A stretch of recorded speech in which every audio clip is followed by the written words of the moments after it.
بسم الله الرحمن الرحیم. الحمد لله نحمده ونستعینه ونستغفره ونؤمن به ونتوکل علیه ونعوذ بالله من شرور انفسنا ومن سیئات اعمالنا من یهد الله فلا مضل له ومن یضلله فلا هادی له ونشهد ان سیدنا ومولانا محمدا عبده ورسوله اللهم صل على محمد وعلى آل محمد كما صليت على إبراهيم وعلى آل إبراهيم إنك حميد مجيد وبارك على محمد وعلى آل محمد كما باركت على إبراهيم وعلى آل إبراهيم إنك حميد مجيد.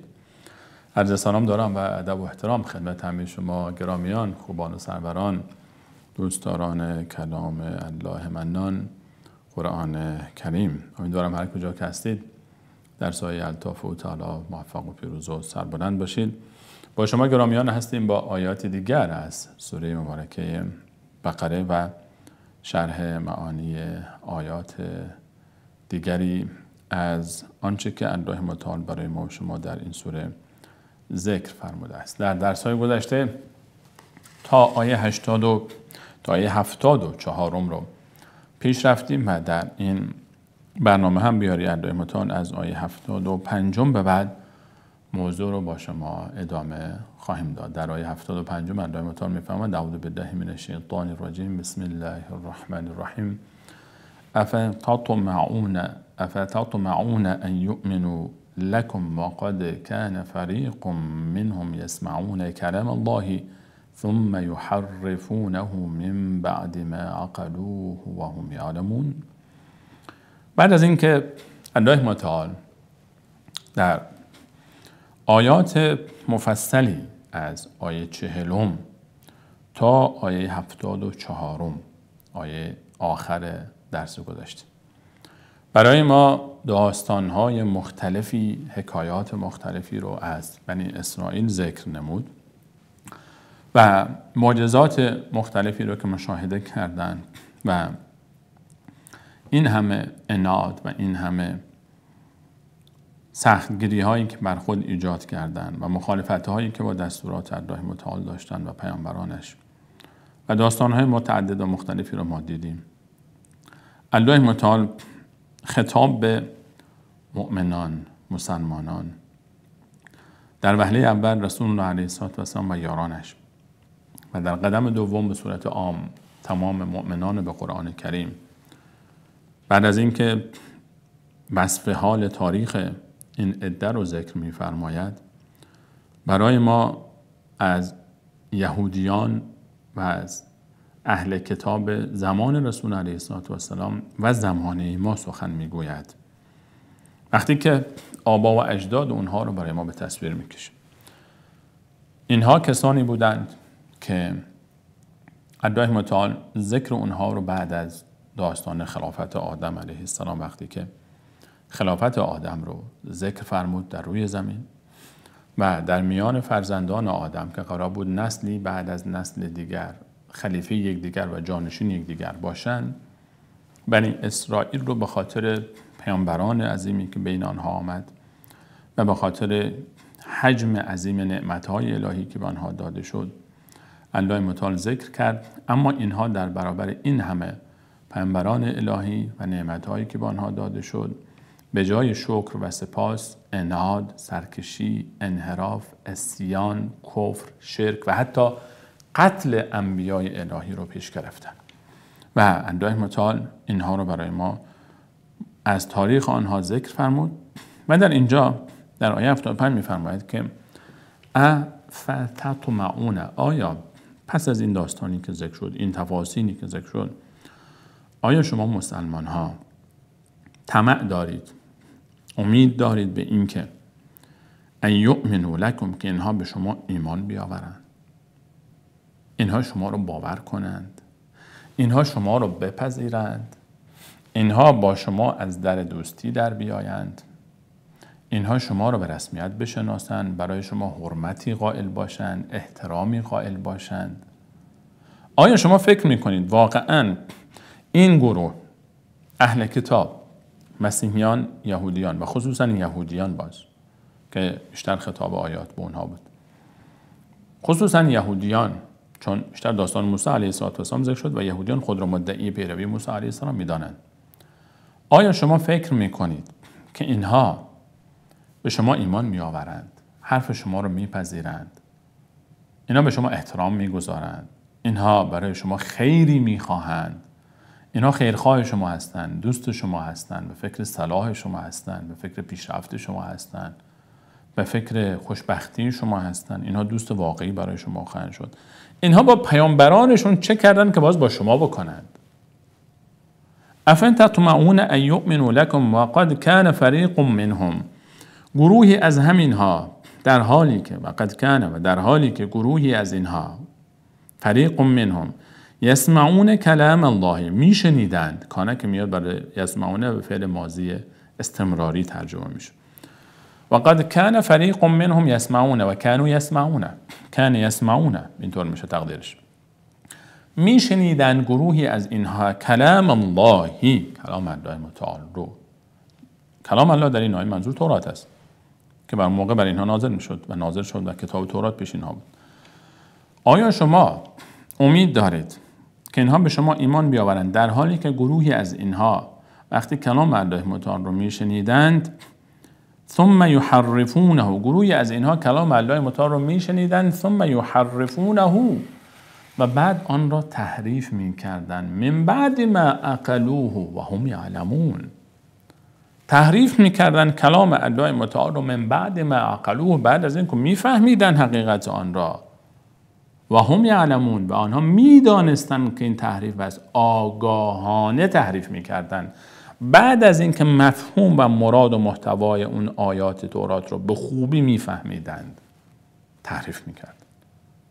الله متعال صراحتا اینجا برای ما اشاره میفرماید که عده‌ای از علمای یهود تورات را تحریف کردند. ثم یحرفونه من بعد ما عقلوه، نه که ندانسته تحریف معنوی بکنن، تحریف لفظی کردن. تحریف از کلمه انحراف گرفته میشه، یعنی اینکه یک شیئی رو برای آن چیزی که آمده از اون هدف اصلی منحرف کردن، دستکاری میکردن، کلا معنی رو که به جای خود لفظ رو عوض کردن، یک آیه رو برداشتن و آیه دیگری جاش نوشتن. یحرفونه من بعد ما عقلوه، بعد از اینکه درکش کردن، فهمیدنش، تحریفش کردن، و هم یعلمون، در حالی که و به حالی است و هم یعلمون، آنها میدانستند این تحریف است، این کار خلافی است، این کار نادرستی است، این دست بردن در کلام الله متعال است. آگاهانه دانسته بعد از درک هدف اصلی آیه و محتوای آیه آن را منحرف کردند، تحریف کردند، دستکاری کردند، چیز دیگری نوشتند. اینها وقتی با کتاب تورات که افتخار آنها بود، کتاب مقدس آنها بود، ارزش آنها بود، تاج سر آنها بود، این رفتار رو کردن، با شما چه کار خواهند کرد؟ وقتی اینها کتاب تورات که اصل دین آنها بود رو تحریف کردن برای منافع شخصی، برای به دست آوردن مال دنیا، برای راضی ساختن حکام و پادشاهان مختلف، برای مبارزه با حق و حقیقت و تسلیم نشدن در برابر رسالت انبیای الهی که بعد از آن می آمد و در صدر آنها محمد مصطفی علیه السلام، برای حب مال، جاه، قدرت، شهرت و شهوت، برای چی تعریف میکردن؟ چرا باید کلام الله متعال رو دستکاری بکنن، چیز دیگری بنویسن؟ چرا؟ چون با منافع آنها سازگار نیست، با خواسته آنها سازگار نیست، چون میدانند این اگر این باشد این به نفع ما نیست. چطور این جرأت رو به خود دادن؟ آخه این سوال پیش میاد، چطور این جرأت رو به خود دادن؟ شما میدانید کلام الله هست و الله برای شما خیر میخواهد، وقتی که دیگر اون ارزش برای اونها مهم نیست، خواسته اونها از کلام الله مهمتر است، اهداف دنیوی اونها از آیات کلام الله برای اونها ارزشمندتر است. الله متعال برای ما میفرماید که ای مسلمانان، فکر نکنید که یهود خیر شما را میخواهد. هرگز، کلا و حاشا. این کلام من نیست، این کلام الله متعال است، این کلام قرآن کریم است، این آیه ای از قرآن کریم است و برای گفتن این آیه هیچ شرمی نداریم، با افتخار میگوییم و هر مسلمانی باید بداند، دولت مردان، سیاستمداران، تاجران، که یهود خیرخواه شما نیست. افتطمعون ان یؤمنوا لکم، اینها شما رو باور میکنن. و در طول تاریخ عده بسیار بسیار اندکی از یهودیان ایمان آوردن که اصلا شبه معدوم است، یعنی اصلا گویی که اصلا کسی از یهود ایمان نیاورده، مسلمان نشد. چون اینها اصلا با کتاب خود چه کردن که باز با قرآن بکنن؟ اینها الله متعال اینجا برای ما 3 دسته میکنه اینها رو. یک دسته علما و دانشمندان اونها که کلام رو تحریف کردن، یک دسته منافقانی از اینها که به دروغ در صف مسلمان ها می آمدن و ادعای ایمان می کردن، و گروه سوم عوام اینها را. درباره هر 3 گروه صحبت می فرماید. این آیه یک اشاره‌ای به علمای اینها بود. آیاتی از کلام الله متعال رو که به نفع آنها نبود، خصوصا آنچه در تورات درباره آمدن محمد مصطفی علیه السلام به عنوان آخرین پیامبر ذکر شده بود، همه رو تحریف کردن، همه رو دستکاری کردن. از کجا می‌دانیم این کار رو کردن؟ از اونجایی که در قرآن گفته است الله متعال که در تورات وصف رسول الله علیه السلام و بلکه صحابه او آمده است. محمد رسول الله در پایان سوره مبارکه محمد رسول الله والذین معه، درباره رسول الله و صحابه او سینای، والذین معه یارانش، صحابه او. محمد رسول الله والذین معه اشداء علی الکفار رحماء بینهم تراهم رکعا سجدا یبتغون فضلا من الله ورضوانه سیماهم فی وجوههم من اثر السجود ذلک مثلهم فی التوراة. آنچه از ابتدای آیه تا اینجا درباره محمد و یارانش، اوصافی که حالا مفصل وقت میخواد برای شرح این آیه ذکر شده است، آنچه در ابتدای آیه تا اینجا ذکر شده، ذلک مثلهم فی التوراة، این گونه محمد و یارانش در تورات وصف شده بودند. و مثلهم فی الانجیل، در انجیل چطور وصف شدن؟ كزرع اخرج شطأه فآزره فاستغلظ فاستوى على سوقه یعجب الزراع لیغیظ بهم الکفار تا آخر آیه. ادامه وصف حال محمد مصطفی علیه السلام و یارانش در انجیل است. قرآن برای ما میفرماید و آیات دیگری هست. الذين يتبعون الرسول النبي الأمي الذي يجدونه مکتوبا عندهم فی التوراة والانجیل. الله متعال میفرماید پیامبری که اوصاف او رو در خود تورات و انجیل میافتند، مکتوب برای اونا گفته شده بود در تورات، در انجیل. به همین خاطر اونها آمدن تحریف کردن. گروه دوم منافقان بودن. الله متعال در 76 میفرماید و اذا لقوا الذین آمنوا، این گروه دومن، منافقان یهود. و اذا لقوا الذین آمنوا، و گروهی از آنها وقتی که روبرو میشدن با مؤمنان، ملاقات میکردن مؤمنان رو، قالوا آمنا، گفتن بله ما قبول داریم این محمد مصطفی علیه السلام همون پیامبر آخرالزمان است. یهود اصلا چرا از مناطق خود هجرت کردن و رفتن به جزیره العرب؟ در 2 منطقه مستقر شدن، در مدینه منوره که یثرب نام داشت و در خیبر. یهود در مدینه چه کار میکردن قبل از ورود رسول الله علیه السلام به مدینه؟ چرا یهودیان در مدینه رفتن؟ مدینه نه شهر آنچنان مطرح و معروفی بود، یثرب آن زمانه. امروز مدینه منوره است، مبارک است، زیباست، نور چشم است، خاک او سرمه چشم است، چون رسول الله علیه السلام اونجاست، چون مدینه النبی است، چون وجود نازنین رسول الله علیه السلام، همسران گرامیش 9 نفر، 10,000 نفر از صحابه او، فرزندان رسول علیه السلام، دخترانش و ابراهیم رضی الله عنهم اجمعین اونجا دفنند. مدینه منوره است. بعد از ورود رسول الله علیه السلام مدینه شد. قبل از اون یثرب یک شهری بود پر از بیماری ها، پر از سختی ها، مشکلات، جنگ، درگیری، هوای گرم. یهود اونجا چیکار میکردن؟ یهود بنی قریظه، بنی قینقاع، بنی نضیر، اینا طایفه های بزرگ یهودی بودن که در مدینه زندگی میکردن. یهود در خیبر چیکار میکردن؟ در کتاب‌های آسمانی گذشته آمده بود که پیامبر آخرالزمان در منطقه‌ای در جزیره العرب ظهور خواهد کرد که نخلستان‌های بزرگی در بین دو وادی سنگلاخ سیاه وجود دارد. این ویژگی در دو منطقه بود. در دو منطقه در جزیره العرب، یکی در مدینه منوره و یکی دیگری در خیبر. عده‌ای به مدینه رفتن، عده‌ای به خیبر رفتن تا پیامبر آخرالزمان از نسل بنی اسرائیل باشد، فرزندان اسحاق علیه السلام. اما پیامبر آخرالزمان از نسل اسماعیل بود، نه اسحاق. از مکه آمد. وقتی وارد مدینه شد رفتن قبول نکردن، پذیرفتن، دانستن اوست ولی قبول نکرد. الذين آتیناهم الکتاب، در این سوره آیه 146 من مطابق میفهمند الذين آتیناهم الکتاب، کسایی که اونها کتاب داده شد، اهل کتاب، مسیحیان، یهودیان، خوب میدانستن این پیامبر آخرالزمان است. یعرفونه کما یعرفون ابناءهم، خوب میدانستن همونطور که این پسر من است میدانست که این رسول الله علیه السلام پیامبر آخرالزمان است. و ان فریقا منهم لیکتمون الحق، اما حق رو کتمان میکردن و هم یعلمون، آگاهانه این کارو میکردن، چون منافقشون نبود بگن حق.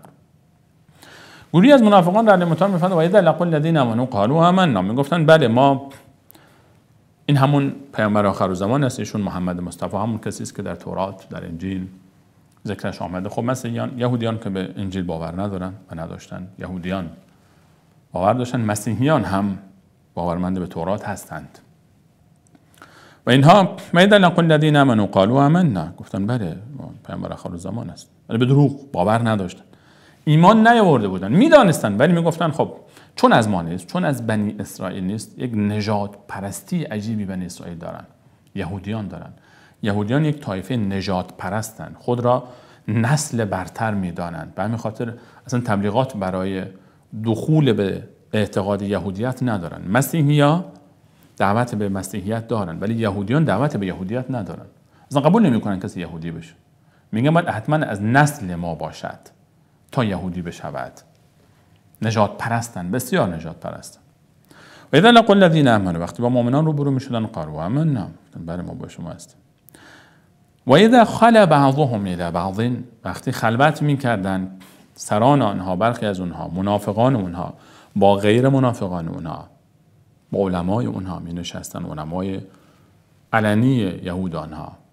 و اذا خلا بعضهم الى بعض قالوا، با آنها می گفتن اتحدثونهم، خطاب به منافقان خود، دیگران می گفتن اتحدثونهم، آیا آنها را با خبر می سازید، آنها می گویید بما فتح الله علیکم، اونها را از چیزی با خبر می سازید که الله متعال برای شما گشوده است.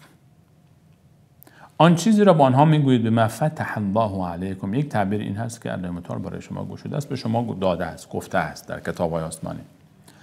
آیا چیزی را با آنها میگویید در تعبیر دیگر بما حکم الله علیکم، آیا چیزی را با آنها میگویید، آنها را از چیزی با خبر میسازید که الله متعال از شما حکم گرفته، در تورات و در انجیل به شما گفته است که اگر پیامبر آخرالزمان آمد با این اوصاف و این اوصاف و نامش احمد است باید به او ایمان بیاورید.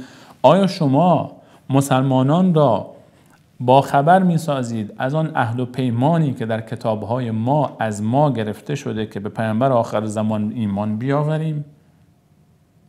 لیحاجوکم به عند ربکم، تا آنها حجت بگیرند این کلام شما را روز قیامت نزد پروردگار.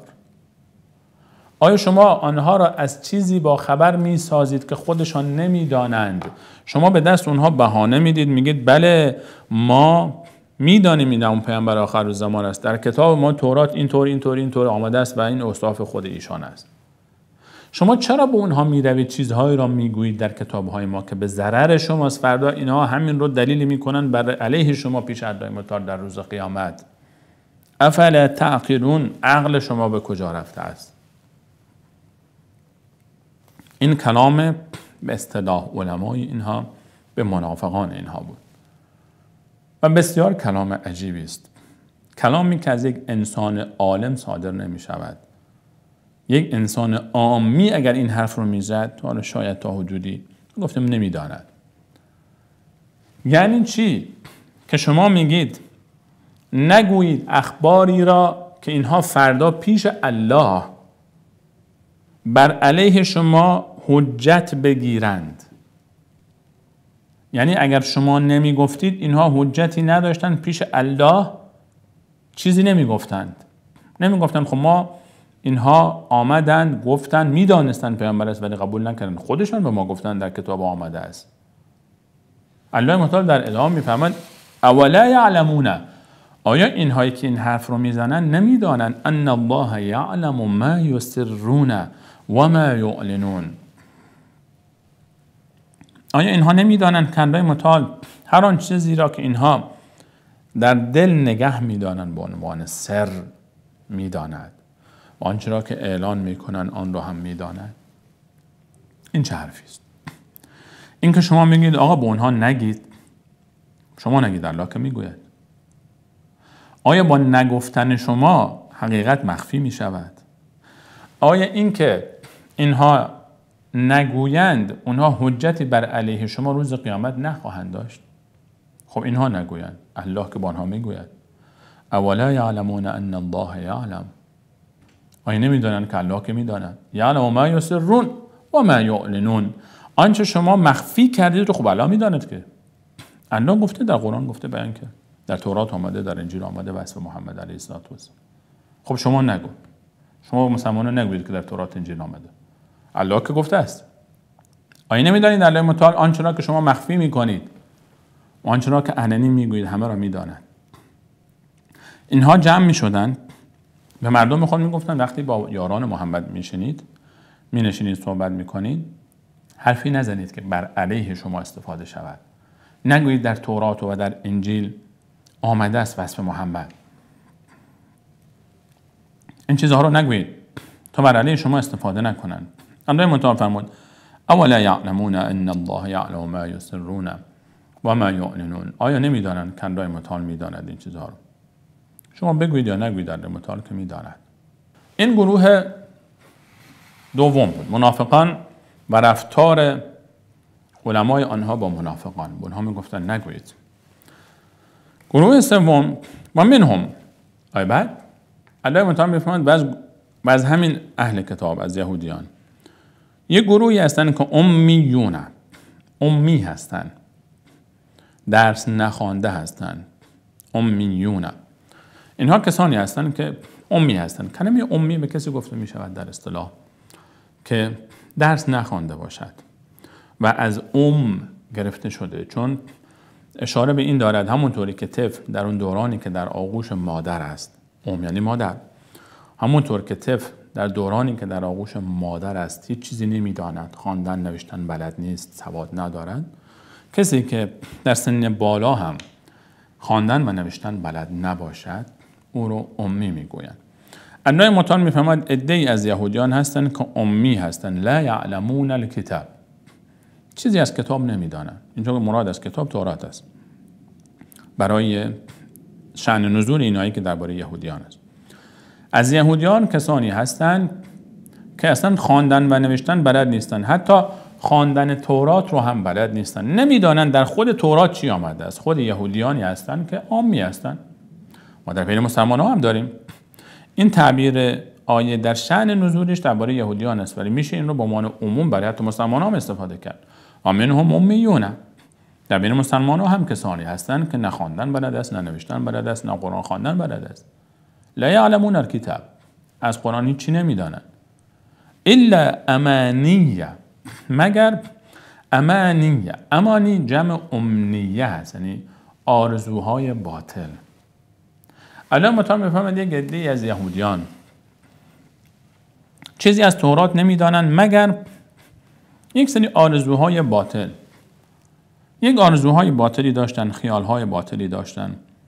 اینها رو فکر میکردن کلام الله متعال است. اینجا الا استثناء منقطع است. این امانی جزء کتاب نیست. آنچه بعد الا آمده جزء ما قبل الا نیست. لا یعلمون الکتاب الا امانیه. اینها تورات رو نمیدانن چیست در او. یک سری آرزوها، خرافات، افکار نادرست، بدعاتی، یک سری آرزوهای نادرستی رو به اینها، کفریاتی رو، شرکیاتی رو برخی از علما و رهبان اینها یاد دادن، مله های اینها به اونها یاد دادن. و این هم الا یظنون، و نیست آنچه که میدانن مگر اینکه ظن و گمان است. یک سری گمان است، یک سری آرزوهای باطلی است، یک سری خرافاتی است که اینها یاد گرفتن، فقط همین رو میدانن و اینها را الله متعال در آیات بعد ذکر میفرماید که از این آرزوها و خرافات باطل اینها چه چیزهایی است. این گروه سوم. سپس الله متعال دوباره اشاره می‌فرماید به گروهی که تحریف کردند. فویل للذین یکتبون الکتاب بایدیهم. پس وای بر کسانی که یکتبون الکتاب بایدیهم، کتاب رو با دست خود می‌نویسند. ثم یقولون هذا من عند الله. سپس میگویند این از جانب الله است، این کلام الله است. اون کسانی که تحریف میکردن، اون کسانی که با دست خود تحریف میکردن کلام الله متعال رو، تورات رو تحریف میکردن. فویلون، وای بر اون کسانی که یکتبون الکتاب، مینویسن کتاب به ایدیهم، با دستان خود. خب نوشتن عادتا با دست هست، نوشتن با دست هست. این که کلمه دست به ایدیهم دوباره تکرار شده دلالت بر شومی کار اینها دارد و تهدیدی است، تأکید است این که این دستی که می نویسد وای بر این نوشته، چون همین دست بر علیه او شهادت خواهد داد.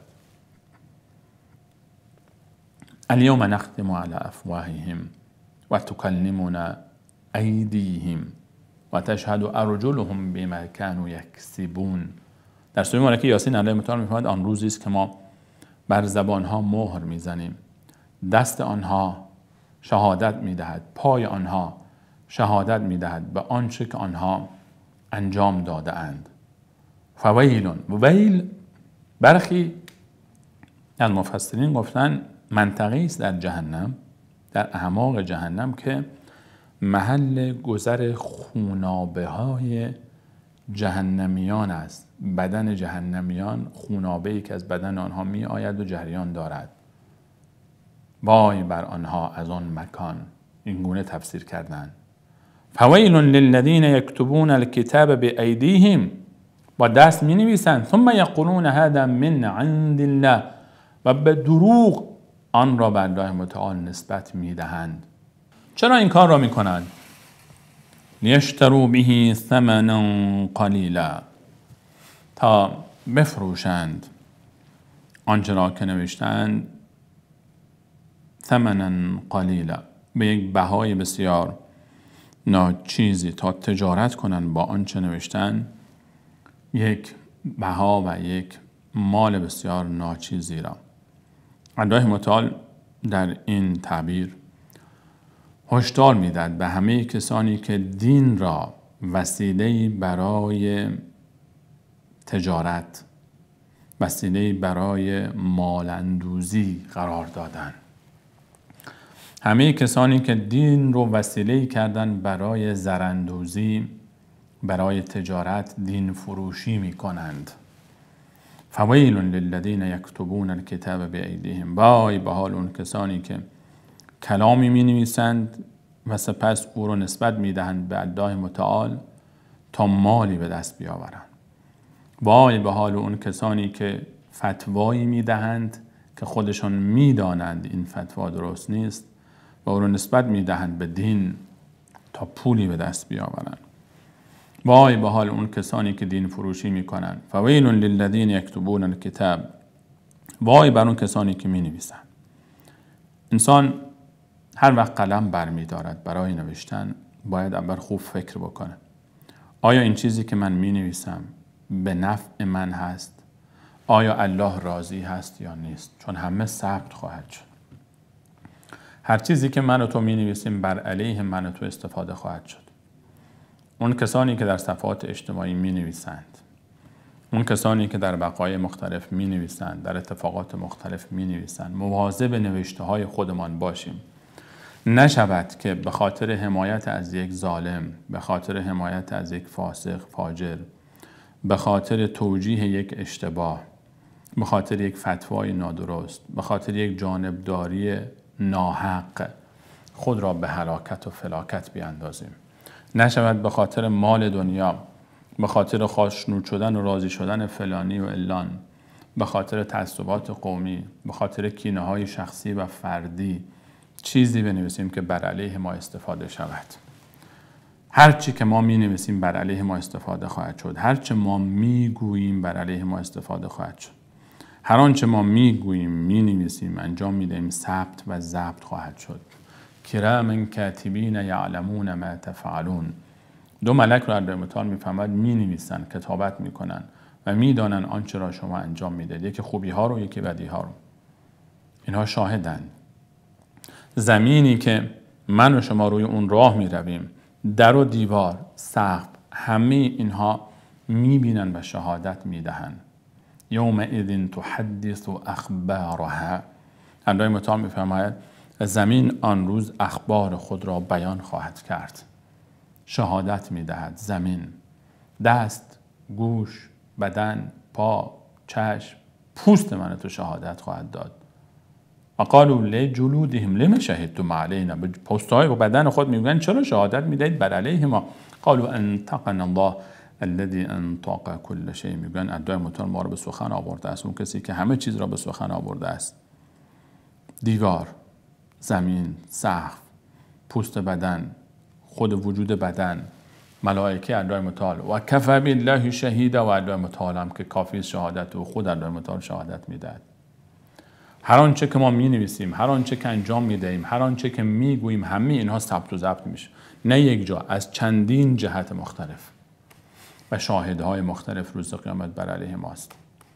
هیچ چیزی در این دنیا به حساب کتاب نیست. گمان مبر که الله غافل است. ولا تحسبن الله غافلا عما یعمل الظالمون. گمان مبر که الله متعال از آنچه که ظالمان انجام میدهند غافل است. همه چیز را ثبت میکنه. مهلت میدهد و یک روزی حساب کتاب میگیرد.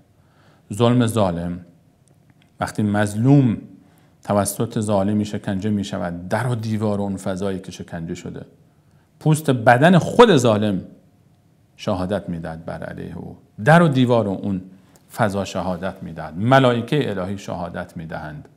خود اون شلاق شهادت میدهد بر علیه او. الله متعال شاهد است. و ما کان ربک نسیا. الله متعال هیچ چیز را فراموش نمی کند. فویل للذین یکتبون الکتاب بایدیهم ثم یقولون هذا من عند الله. بزرگترین جرم، باز کسانی بزرگترین جرم رو دارند که به خاطر به دست آوردن مال دنیا، حطام دنیا، پست و مقام دنیا، ثروت دنیا، راضی ساختن افراد دنیا، به خاطر تعصبات قومی، به خاطر کینه‌های فردی و شخصی چیزی را می‌نویسند و این رو نسبت میدن به الله متعال و این رو به نام الله متعال مطرح میکنن تا حطام دنیا رو به دست بیاورن. دین فروشان. فویل للذین یکتبون الکتاب بایدیهم ثم یقولون هذا من عند الله لیشتروا به ثمنا قلیلا.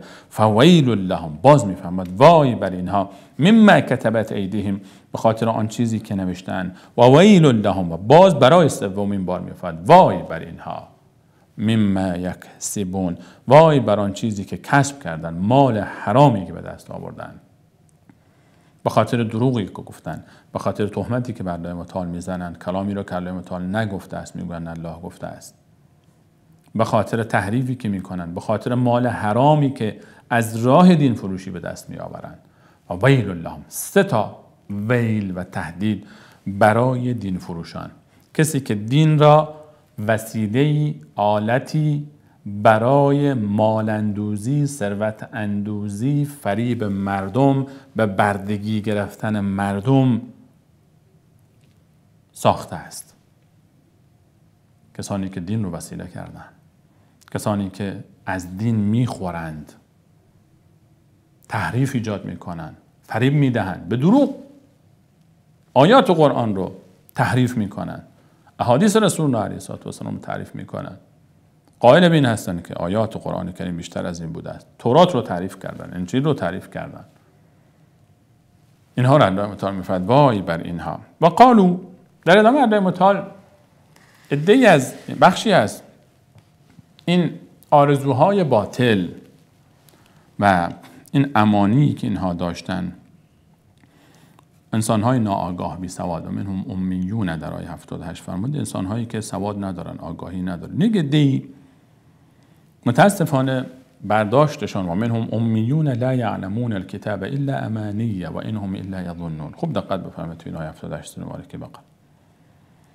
عده‌ای هستند در روی متعال می‌فرماید در هر گروهی، در هر طایفه‌ای، در هر دینی بودند و هستند، در بین مسلمانان هم هستند، انسان‌هایی که تخصص ندارن. در قرآن کریم، در سنت رسول علیه السلام، امیون، اصلا خوندن قرآن بلد نیستن، بلدن باشن معناش رو نمیفهمن. لا یعلمون الکتاب الا امانی، برخی امانی رو ترجمه به معنای قرائت کردن. امنیه به معنای قرائت هم میاد، خواندن. یعنی از کتاب خدا، قرآن کریم، فقط یک عده‌ای روحانیش رو بلد هستن ولا غیر، معنی رو هیچی نمیفهمن.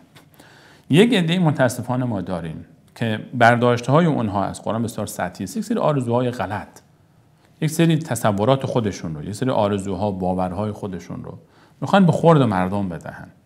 یک سری خرافاتی شنیدن، بدعاتی شنیدن، یک سری به اصطلاح امروزی‌های ما ادعای روشنفکری میکنن، یک سری شبهاتی رو مطرح میکنن، یک سری حرف‌های بی اساس، حرف‌هایی که شبهاتی که هیچ اصلی ندارد، شبهاتی که هیچ بار علمی پشتش نیست. و منهم امیون لا یعلمون الکتاب الا امانی و انهم الا یظنون. و در بین یهودان همچین تفکراتی بود، هنوزم هست. الله متعال میفرماید بسیار از اونها یک سری آرزوهای غلطی داشتن. یکیش این بود و قالوا لن تمسنا النار الا ایاما معدوده. ما اولا که به دوزخ نمیریم. گفتن قالت الیهود و النصارى نحن ابناء الله و احباؤه. یکی از آرزوهای غلطشون این بود. یکی از خرافات اونها در سوره مبارکه مائده میفرماد 18 که اونها میگفتن یهودیان و مسیحیان ما فرزندان الله متعال و ما محبوبان درگاه الهی هستیم. یک عده دیگری از آنها میگفتن و قالوا لن يدخل الجنه الا من كان هودا او نصارى. در آیه 111 سوره مبارکه بقره میاد که هیچ کسی وارد جنت نمیشود مگر اینکه یهودی باشد یا مسیحی باشد. و اینها خود را نژاد برتر می‌دونستند، شعب الله المختار می‌دانستند و یهود بر این اعتقاد هستند که الله متعال یهود را خلق کرده، ما اولیا، ما فرزندان الهی، ما اون گروهی هستیم که الله متعال ما را اختصاص داده به خودش، ما را انتخاب کرده، بهترین هستیم، عذاب نمی‌شویم و پیامبران اولیای خدا ما را شفاعت می‌کنند و بقیه انسان‌های روی زمین در از حیواناتی هستند که الله متعال اونها را برای خدمت به یهود خلق کرده به شکل انسان تا یهودیان بتوانند با آنها تعامل بکنند. یکی از خرافات اونها این بود که وقالوا لن تمسنا النار الا ایاما معدوده. اولا که ما اصلا با آتش دوزخ وارد نمیشه.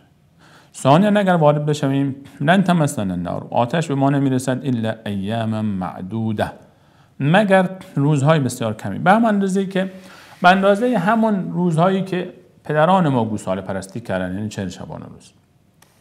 برخی از اونها میگفتن عمر زمین 7000 سال است، هر 1000 سال یک روز ما میسوزیم، یعنی 7 روز نهایتاً 7 روز میسوزیم، خیلی بسوزیم 40 روز میسوزیم. قل الله متعال میفهمد اتخذتم عند الله عهدا، آیا برای همین ادعای خود از الله متعال عهد و پیمانی گرفتید؟ یعنی الله متعال به شما وعده داده گفته که شما بیشتر از 7 روز نمیسوزید، یا اینکه اصلا وارد دوزخ نمیشوید، شما اولیای الله متعال هستید. اتخذتم عند الله عهدا، اگر اینطور است فلن یخلف الله عهدا، که هرگز الله متعال وعده خود رو خلاف نمیکنه. ام یا تقولون علی الله ما لا تعلمون، یا اینکه شما بر الله متعال چیزی را نسبت میدهید به دروغ که اصلا هیچ نمیدانید این موضوع رو. تقولون علی الله ما لا تعلمون، از چیزی سخن میگویید که اصلا شما نمیدانید، همچین چیزی نیست اصلا. الله متعال کجا همچین وعده‌ای به شما داده است؟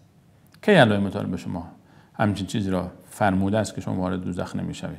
در همون آیه 18 سوره مبارکه مائده که میگفتن وقالت الیهود و النصارى نحن ابناء الله و احباؤه، یهودیان و نصارا گفتن ما فرزندان الله متعال و محبوبان درگاه الله متعال هستیم، الله متعال فرمود قل فلما یعذبکم بذنوبکم، پس چرا شما را عذاب میکنه؟ اگه شما محبوبان هستید چرا عذاب میشوید؟ کجا همچین پیمانی الله متعال به شما داده است که شما در آتش دوزخ مدت اندکی میسوزید؟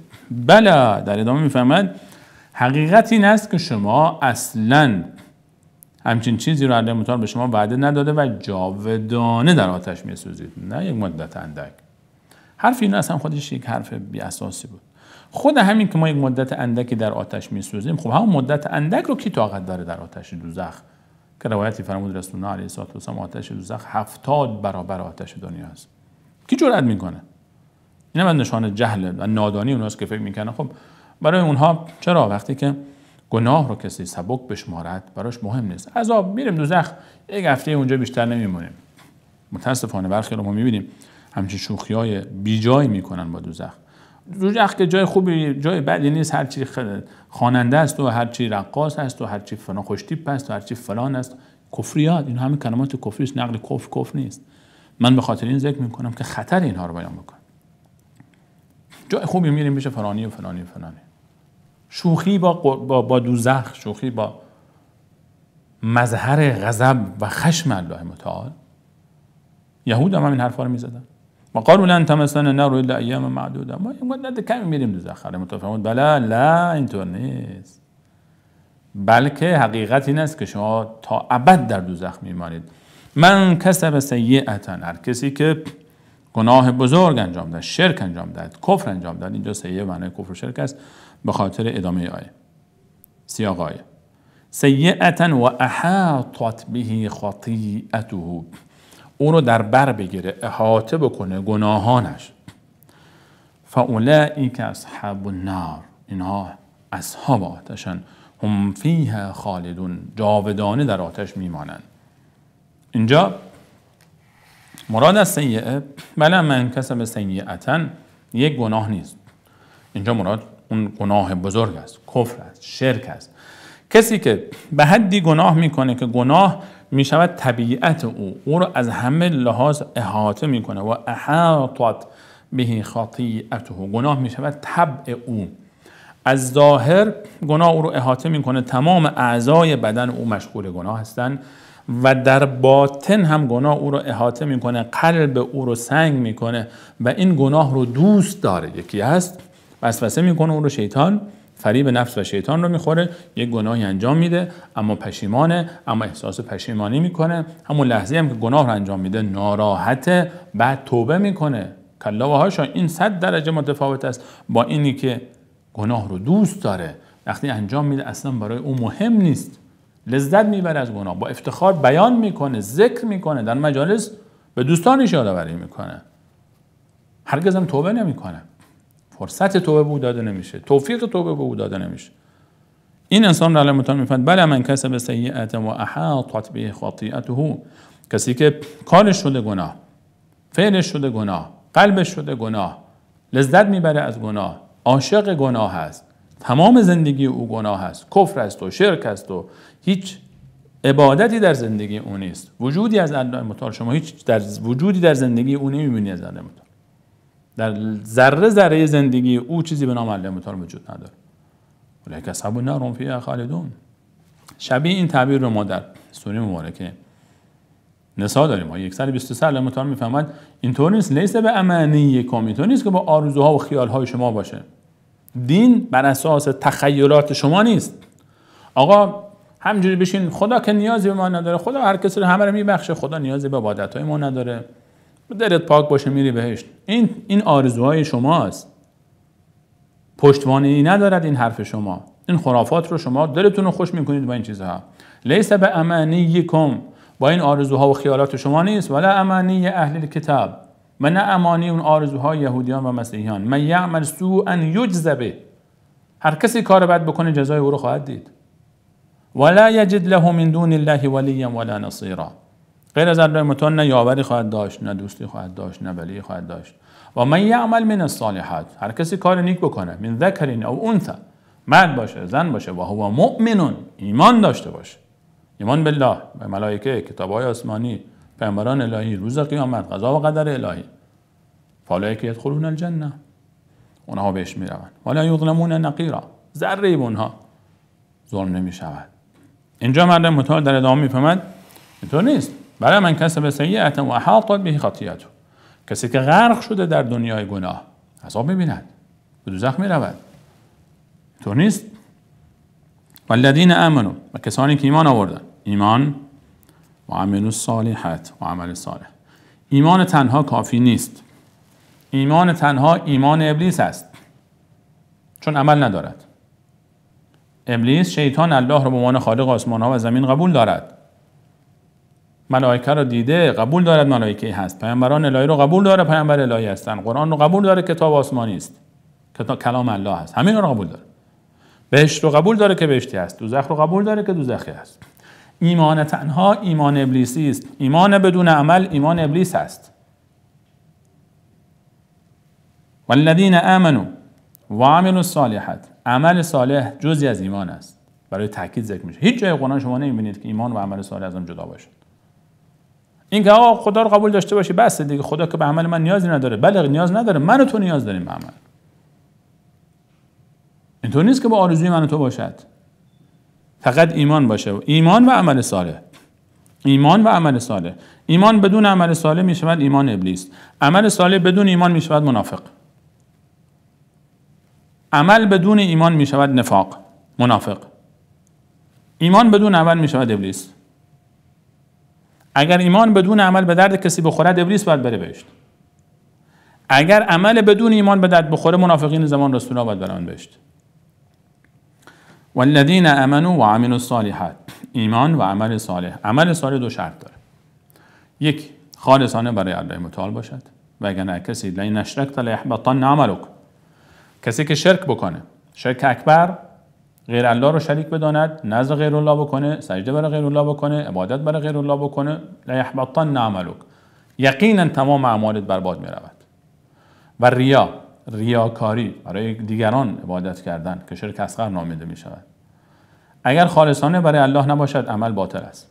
عمل صالح خالصانه برای الله تعالی و بر اساس سنت رسول علیه الصلاه و السلام. چون رسول الله فرمود هر کسی کاری انجام دهد که سنت ما بر او نیست، بدعت است و قبول نیست عملش. باید متبع سنت رسول علیه الصلاه و السلام باشد.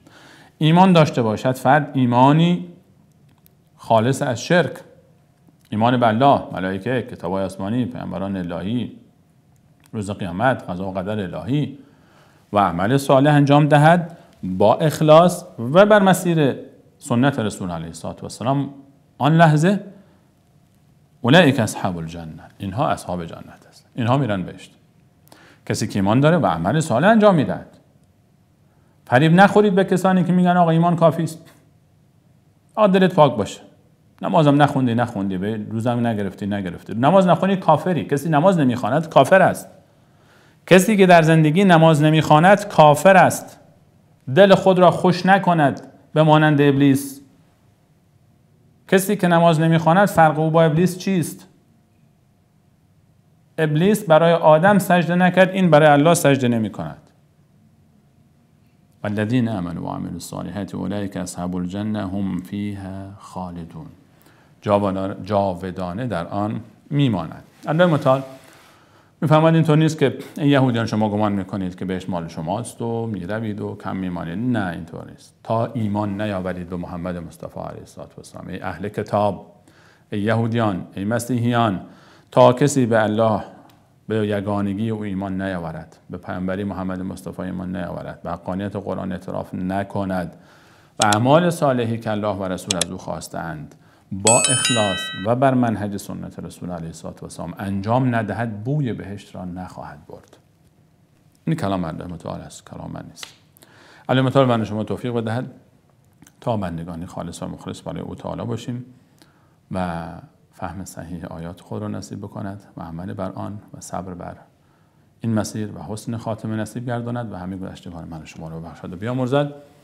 تا دیدار دیگر همه شما عزیزان رو به الله متعال میسپارم. الله یار و نگهدار.